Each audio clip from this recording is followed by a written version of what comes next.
Ezequiel, no capítulo 1, do verso 1 ao 3, e depois no capítulo 2 até o capítulo 3, verso 3. Todos acharam? Aqueles que acharam, amém, digam amém. Amém. Amém. Glorificado seja o nome do Senhor. Meus amados irmãos, assim diz a palavra de Deus. E aconteceu no 30º ano do 4º mês, do 5º do mês, que estando eu no meio dos cativos junto ao rio Quebar, se abriram os céus e eu vi visões de Deus. No 5º dia do mês, do 5º ano do cativeiro do rei Joaquim, veio expressamente a palavra do Senhor a Ezequiel, filho de Buzi, o sacerdote, na terra dos caldeus, junto ao rio Quebar. E ali esteve sobre ele a mão do Senhor. Agora vamos lá para o capítulo 2, faremos uma leitura até o verso 3, até o verso 3. Então entrou em mim um espírito quando falava comigo, e me pôs em pé. E ouvi o que me falava, e disse-me: filho do homem, eu te envio aos filhos de Israel, as nações rebeldes, que se rebelaram contra mim. Eles e seus pais prevaricaram contra mim, até este mesmo dia. E os filhos são de semblante duro e obstinados de coração, e eu te envio a eles, e lhes dirás: assim diz o Senhor Jeová. E eles quer ouçam, quer deixem de ouvir, porque eles são cada rebelde. Hão de saber que esteve no meio deles um profeta. E tu, ó filho do homem, não os temais, nem temais as suas palavras, ainda que sejam sarça de espinhos para contigo. E tu habites com escorpiões, não temais as tuas palavras, nem te assuste com os teus rostos, porque são cada rebelde. Mas tu lhe dirás: as minhas palavras que ouçam, quer deixem de ouvir, pois são rebeldes. Mas tu, ó filho do homem, ouve o que eu digo, não sejais rebelde como a casa rebelde. Abre a tua boca, come o que eu te dou. Meus irmãos, até aí, assentai-vos glorificando o nome do Senhor. Aleluia. Glória a Deus. Glória a Deus, seu nome. Aleluia. Aleluia.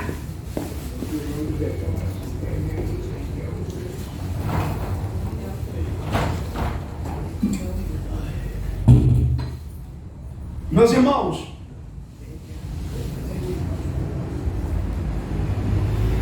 o profeta Ezequiel, quando ele nasceu, o profeta Jeremias, ele já pregava há cerca de 4 anos.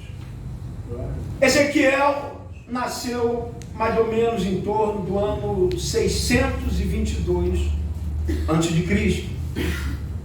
Ezequiel, a palavra Ezequiel significa Deus é minha fortaleza. Deus fortalece.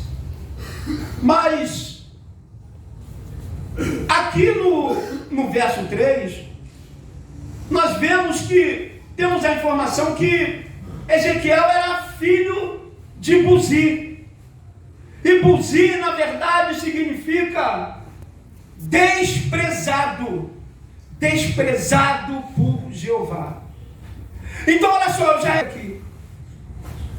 No momento em que nós mais somos desprezados, é o momento que nós reconhecemos que o Senhor nos fortalece. Aleluia.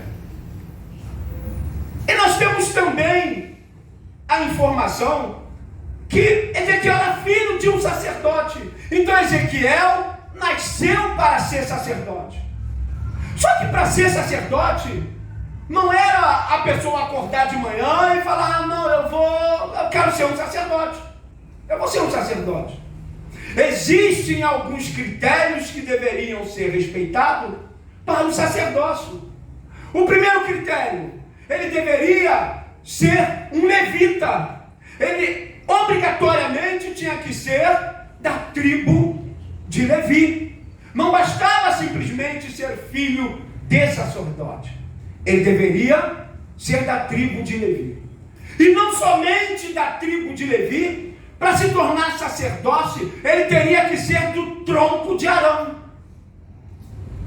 Então não bastava só ser levita, ele precisava ser do tronco de Arão.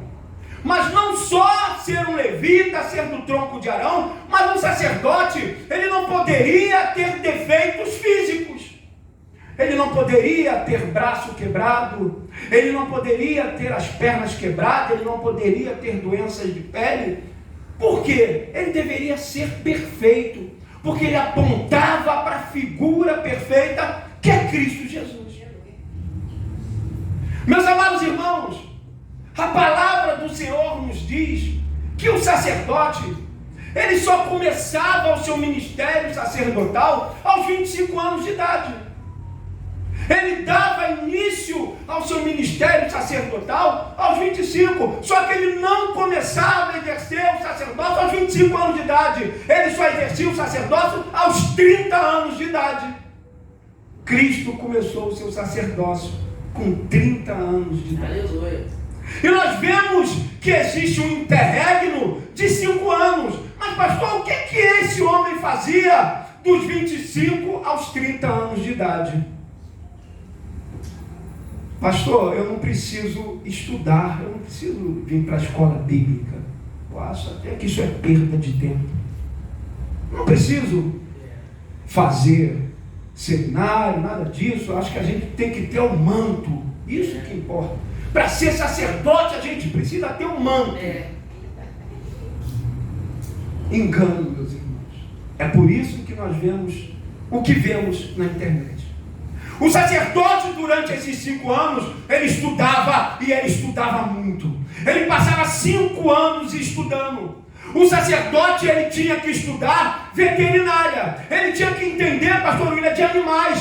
Porque toda vez que era feito um holocausto, um animal era entregue ao Senhor, ele tinha que escolher entre os melhores, ele teria que verificar se aquele animal não tinha nenhuma doença, se aquele animal realmente era puro. O sacerdote, ele estudava sobre leis, porque ele era um doutor da lei, ele tinha o conhecimento, ele era obrigado a passar seu conhecimento para o povo, então ele entendia leis, ele estudava as leis. Leis civis, porque ele tinha que opinar e falar acerca de assuntos como casamento.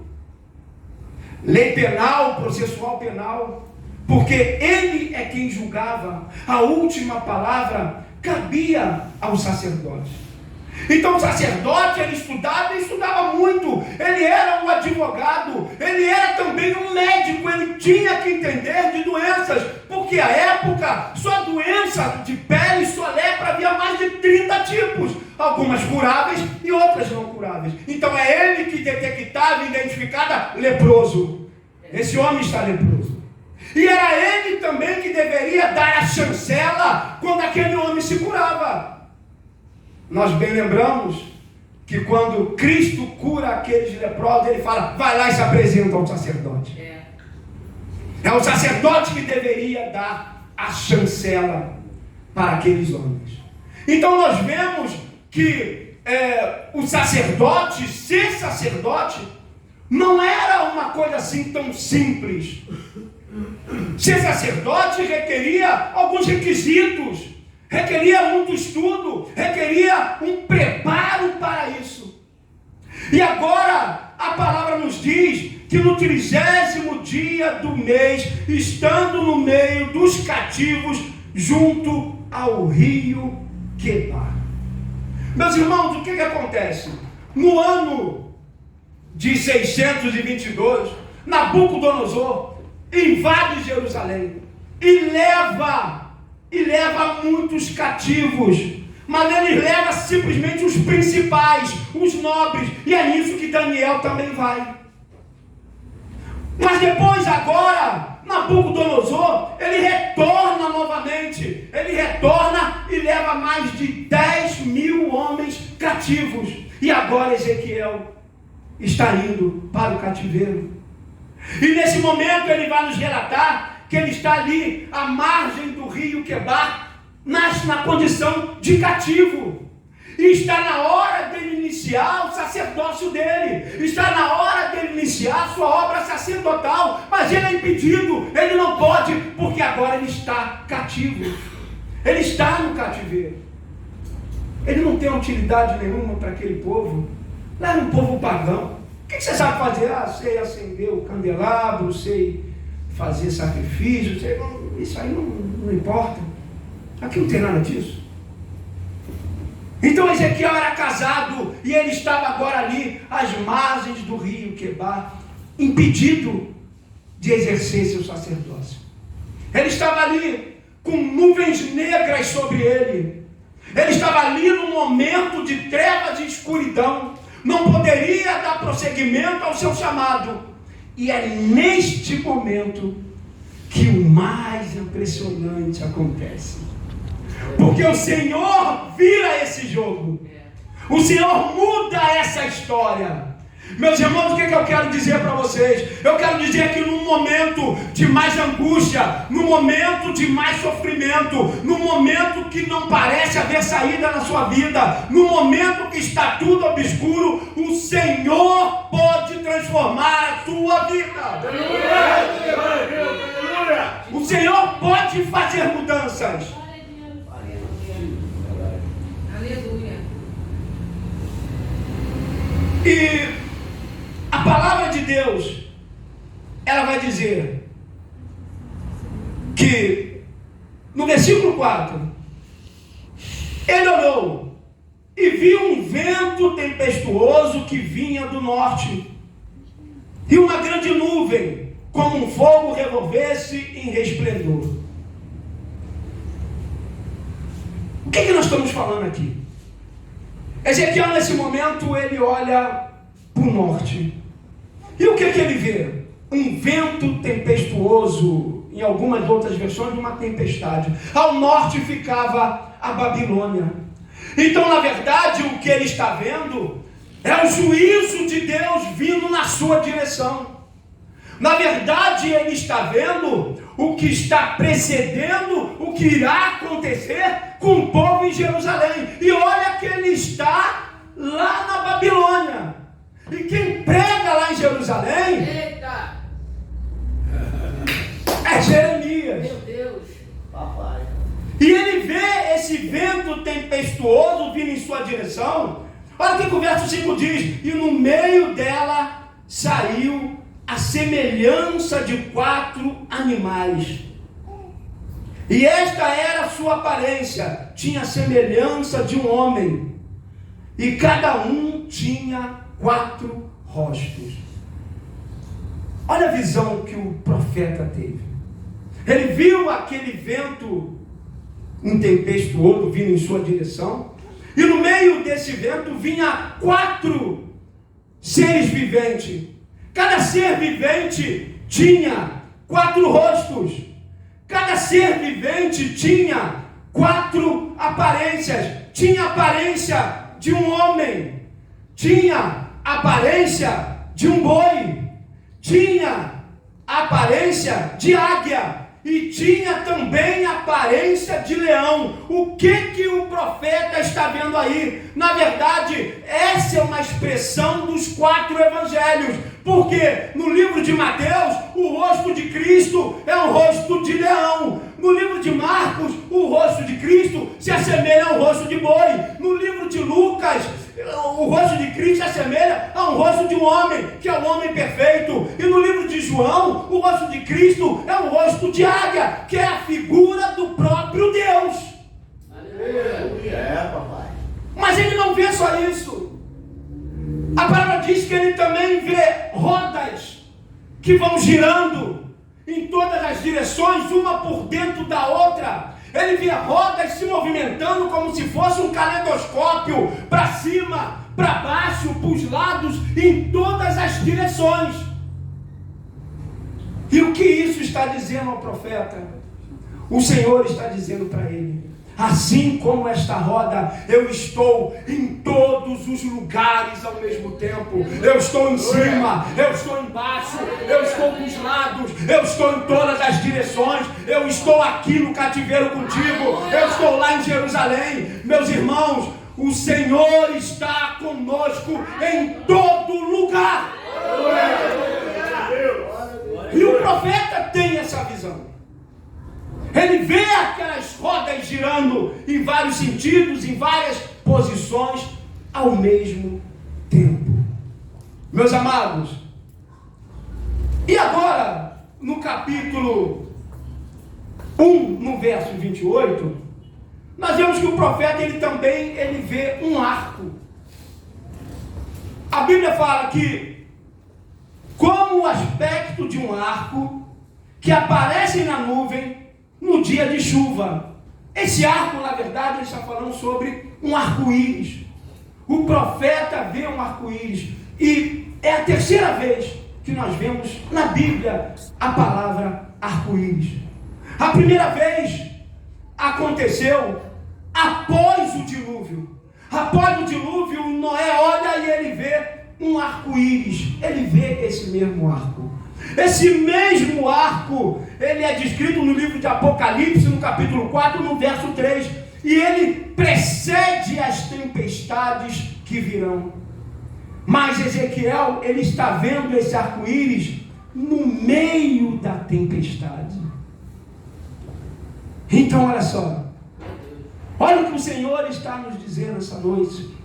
A glória de Deus, ela tanto é manifesta antes da tempestade, ela é manifesta depois da tempestade, mas ela também é manifesta no meio da tempestade, no meio dos teus problemas, no meio das tuas aflições, no momento em que você mais precisa de Deus, é no momento que Ele manifesta a sua glória. Meus irmãos, se confiarmos poderosamente, através da nossa fé, que a glória de Deus ela será manifesta para cada um de nós no momento da aflição, certamente isso ocorrerá, até porque isso não é a primeira vez. Glória a Deus, aleluia. A glória de Deus se manifestou para o Senhor e os céus se abriram no momento do seu batismo. A glória de Deus se manifestou e abriu para Estevão quando estava sendo apedrejado. A glória de Deus, ela se abriu para João quando ele estava na ilha de Patmos, na ilha da morte, e Deus falou com ele: João, vem aqui que te mostrarei certamente coisas que acontecerão. A glória de Deus, os céus se abrem para nós exatamente nos momentos de aflição. O céu, ele vai se abrir mediante a tua fé. E aquilo que hoje te parece impossível, o Senhor torna possível. Aquilo que parece que talvez não haja jeito, não haja solução, o Senhor, ele vai trazer a solução para a minha e para as nossas vidas. Glória a Deus. Agora, impressionante que aqui no capítulo 2, no verso 8,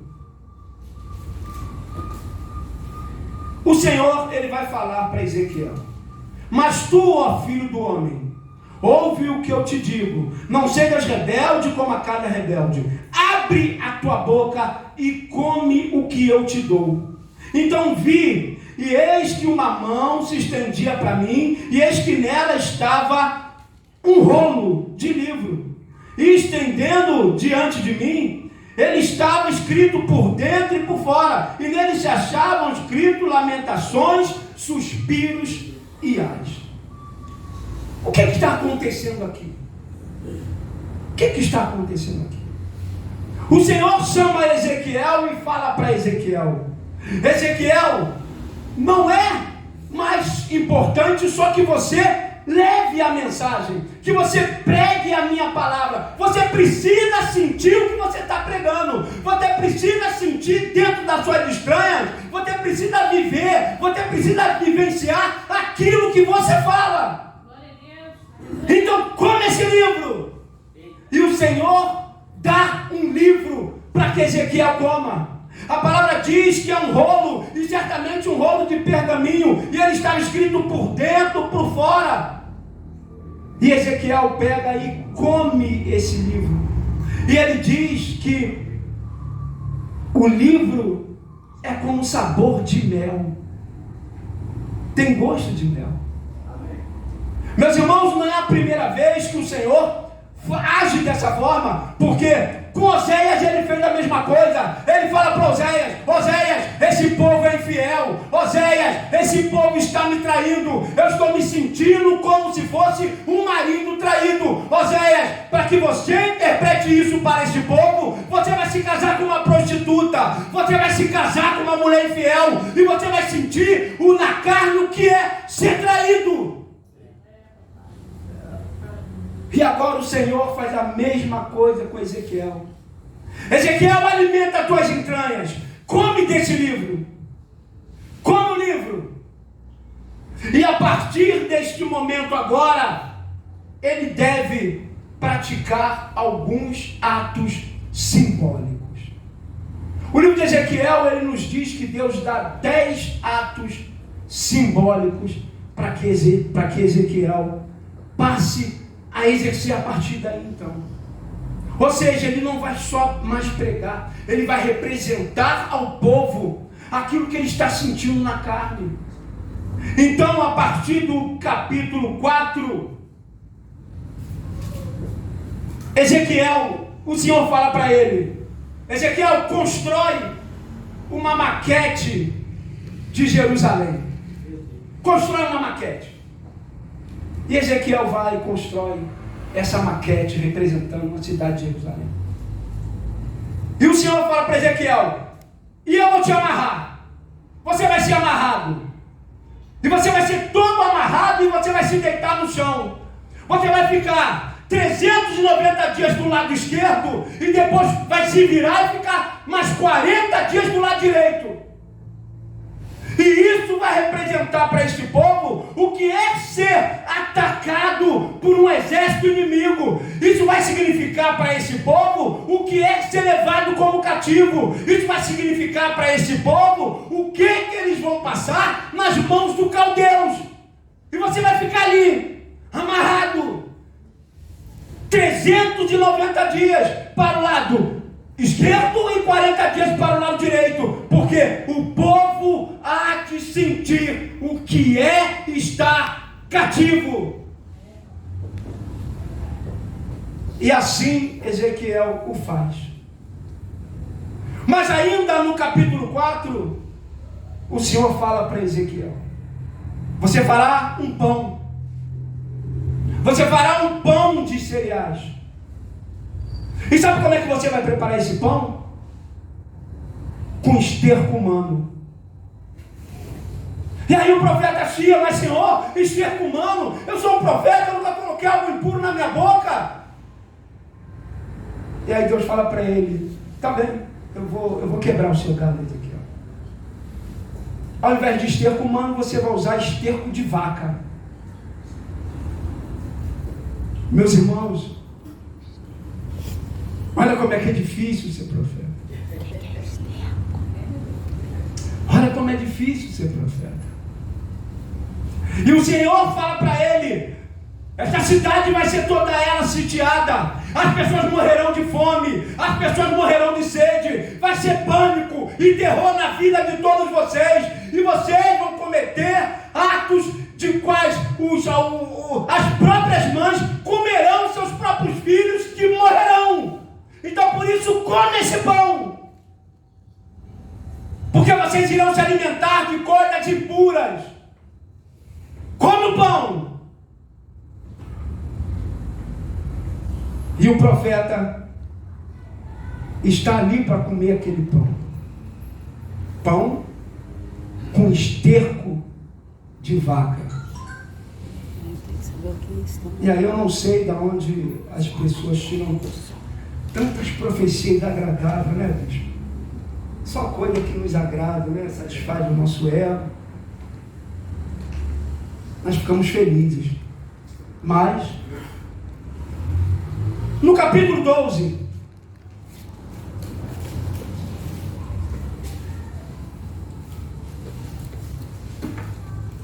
Ezequiel deve praticar um outro ato simbólico.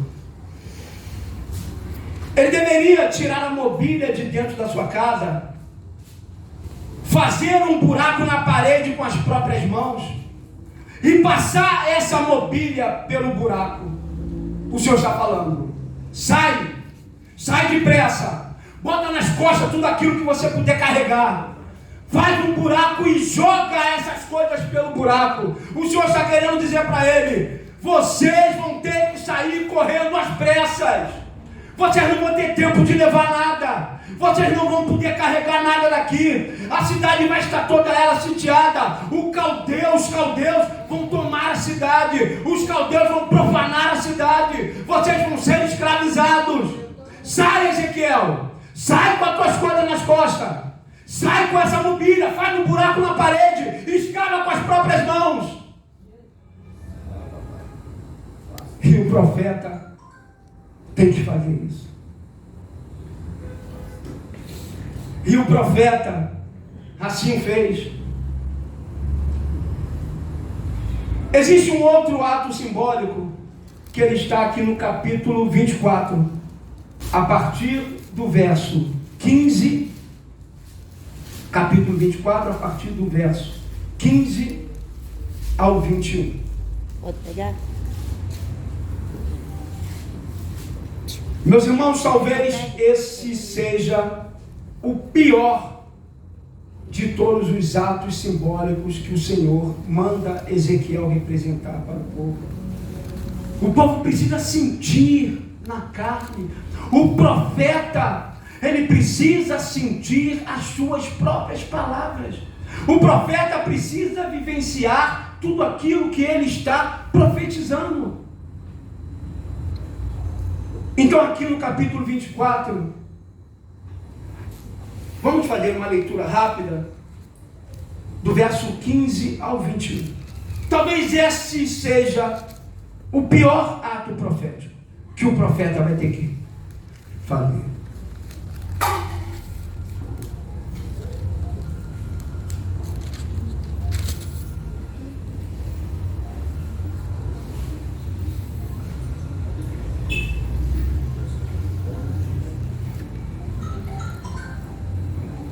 Assim diz a palavra do Senhor.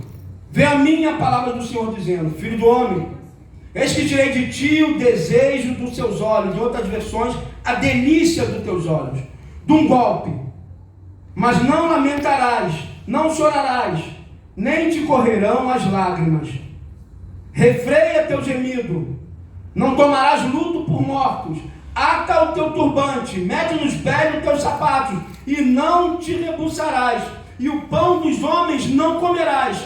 E falei ao povo pela manhã, e à tarde morreu minha mulher, e fiz pela manhã como se me deu ordem. E o povo me disse: não nos farás saber o que significa essas coisas que está fazendo? E ele lhe disse: veio a minha palavra do Senhor dizendo: dize à casa de Israel, assim diz o Senhor Jeová, eis que eu profanarei o meu santuário, a glória de vossa fortaleza, o desejo dos vossos olhos, e o regalo de vossas almas, e vossos filhos e vossas filhas que deixastes cairão a espada.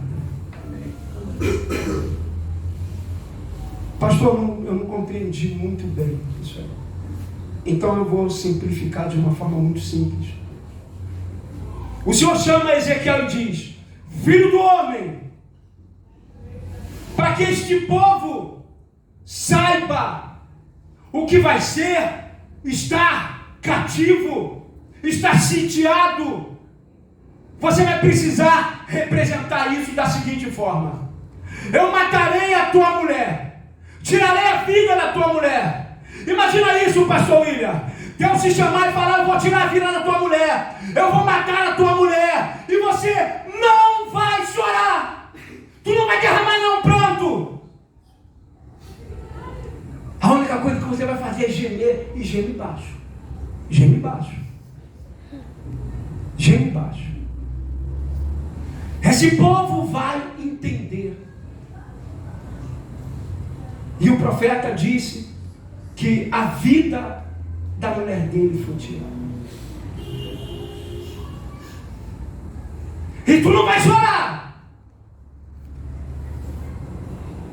Tu não vai prantear. Não vai rasgar as tuas vestes. Nem tirar o teu turbante. Geme. Mas geme baixo. Assim o Senhor disse a Ezequiel.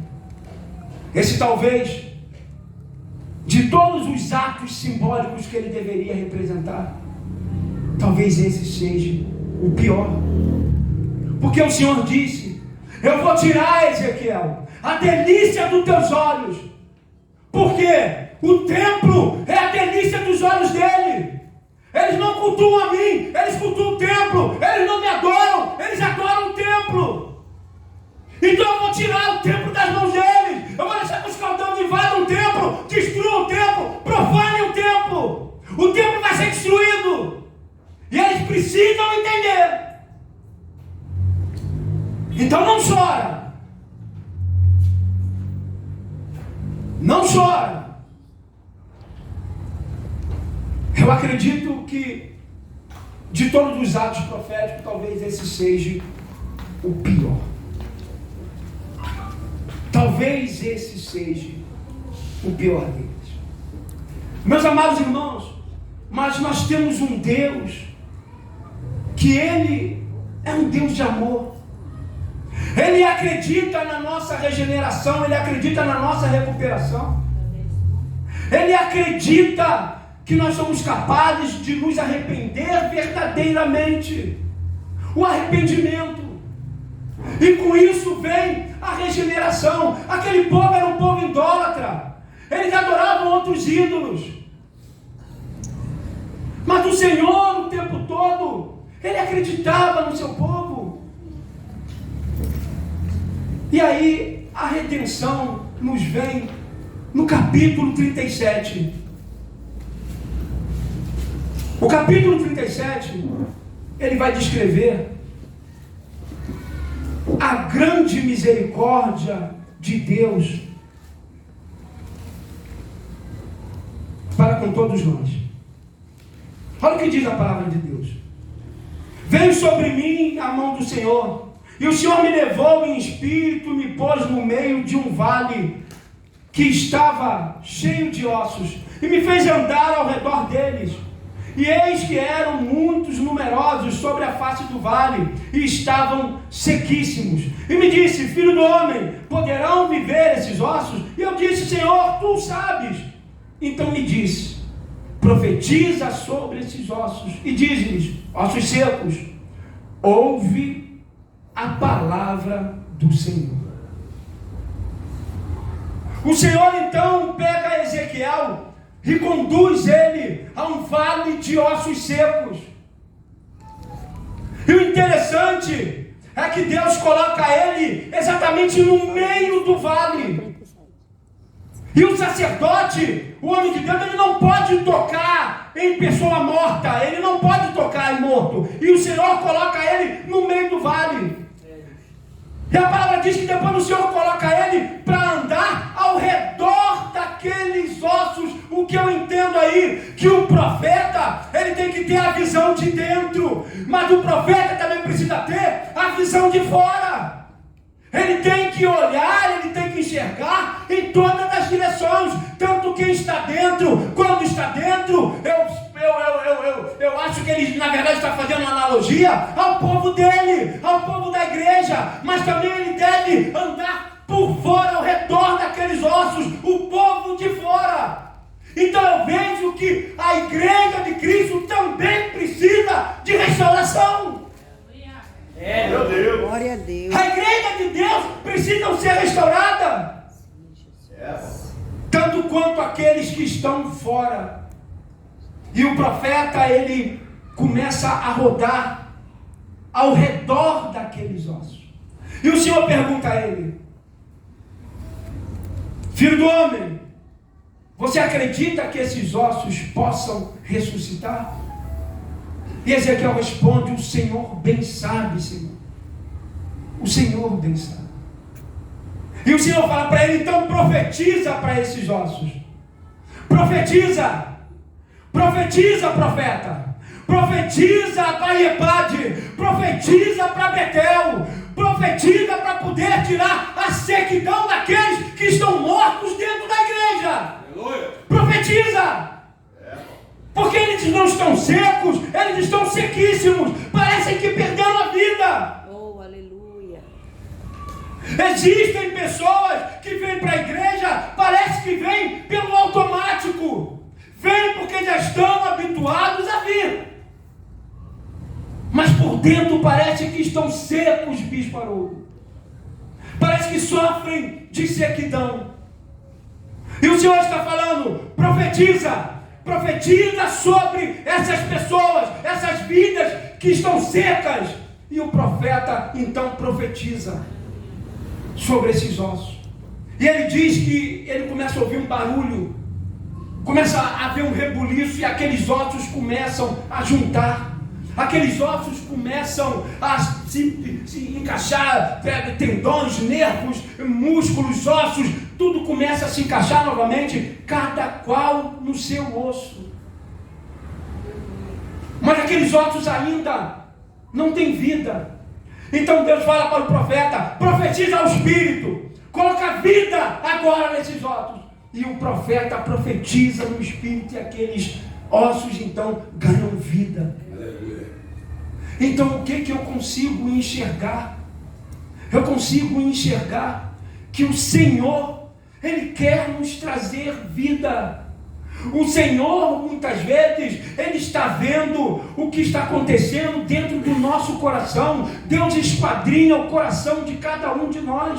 E Ele sabe quando estamos desmotivados. Ele sabe quando estamos perdendo a vontade. Ele sabe quando nós estamos nos arrastando, como se nós fôssemos daqueles ossos secos, sem vida. Mas eu quero dizer para vocês nessa noite que o Senhor, Ele quer trazer vida para cada um de nós. Aleluia. Glória a Deus. Então aqueles ossos, eles ganham vida. E outra restauração, ela vai nos acontecer no capítulo 40. No capítulo 40, o Senhor então, Ele restaura um templo. Mas a palavra diz que esse templo, ele tem dimensões muito grandes. Não se assemelha ao templo de Salomão. A semelhança a qual Ezequiel narra se assemelha mais à Nova Jerusalém, que é citada no livro de João. E o Senhor faz a restauração da sua casa. Primeiro Ele faz restauração de vidas, depois Ele faz restauração de templo. Ele faz uma restauração completa. E a terceira restauração, ela nos é mostrada no capítulo 47.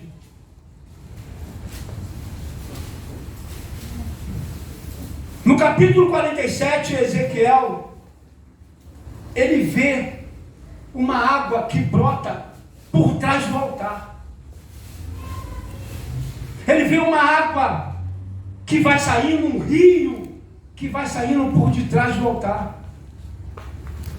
E esse rio, ele vai inundando e ganhando muitas proporções. E ele diz que vai caminhando nesse rio, e no primeiro momento a água bate no seu tornozelo. E ele avança mais 500 metros, e essa água bate então no joelho. E depois ele continua andando, e essa água lhe bate nos ombros. E chega um momento que ele não consegue mais andar nas águas. E a palavra diz que no momento que essas águas vão avançando, ele vai olhando para as margens e ele consegue ver plantas, ele consegue ver árvores frutíferas. Aquela água que sai de dentro do altar, ela vai renovando tudo que está morto. Ela vai dando vida. Ele vê peixes, ele vê vida naquela água. Aleluia. Glória a Deus. Maravilha, papai. O Senhor primeiro, Ele restaura as vidas. Depois Ele restaura o templo. E agora Ele vai dar vida a tudo isso. Tudo aquilo que estava morto. Aquele rio que vai saindo por trás do altar, vai trazendo vida. Meus amados irmãos, Olha o que o Senhor está nos dizendo aqui essa noite. Através de uma visão do profeta Ezequiel. O profeta está nos dizendo: todas as coisas são possíveis para aqueles que creem no Senhor. Todos nós somos sacerdotes e profetas para Deus.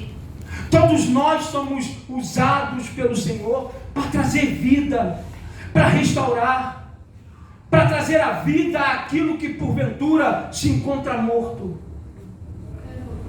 Essa é a verdadeira profecia.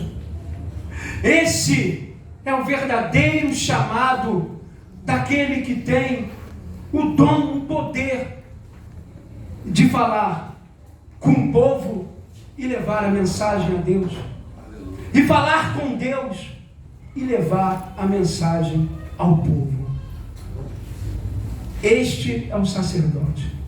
O sacerdote, ele paga um preço pela iniquidade do povo. O sacerdote genuíno e verdadeiro, ele paga um preço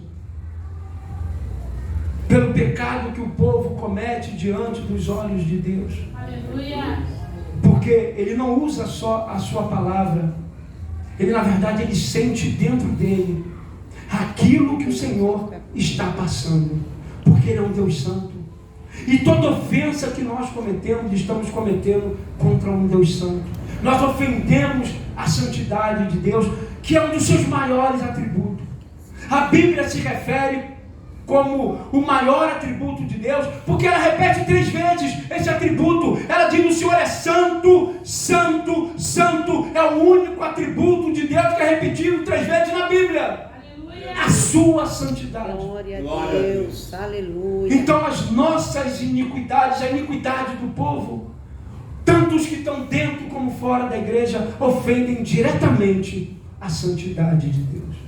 E é exatamente isso que os sacerdotes deveriam estar pregando para o povo, deveriam estar profetizando para a igreja. É essa a palavra.